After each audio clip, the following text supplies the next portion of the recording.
আলহামদুলিল্লাহ সুম্মা আলহামদুলিল্লাহ। মহান রাব্বুল আলামিন আল্লাহ তাআলার দরবারে অসংখ্য গণিত শুকর সুজুদ যে আল্লাহ তাআলা আমাদের এই আধুনিক যুগেও মানুষকে বাস্তবসম্মত জিনিস অনুধাবন করার মতো মেধা যোগ্যতা আল্লাহ দান করেছেন। কিন্তু এই ডিজিটাল যুগের চাহিদার কাছে আমরা প্রতিনিয়ত পরাজয় বরণ করতেছি। বিশেষ করে এই ডিজিটাল যুগের কিছু জিনিস ব্যবহার করার মাধ্যমে মানুষ খুবই ক্ষতিগ্রস্ত হচ্ছে। বিশেষ করে শিশুদের প্রতিদিন সীমাতিরিক্ত ডিজিটাল স্ক্রিনের ব্যবহার, যা তাদের ব্রেন, চিন্তা চেতনা, মন মস্তিষ্ককে বিকৃতি করে দিচ্ছে।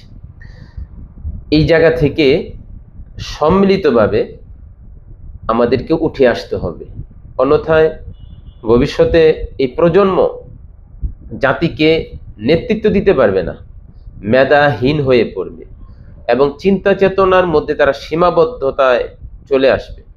সে দৃষ্টিকোণ থেকে আমার মনে হয় যে আধুনিক যুগের যে ব্যবহারের জিনিসগুলো আছে, এগুলো থেকে নিষ্পাপ শিশুদেরকে ব্যবহারের থেকে তাদেরকে অনেক দূরে রাখা। আল্লাহ আমাদেরকে বোঝার আমল করার তৌফিক দান করুক। আমিন।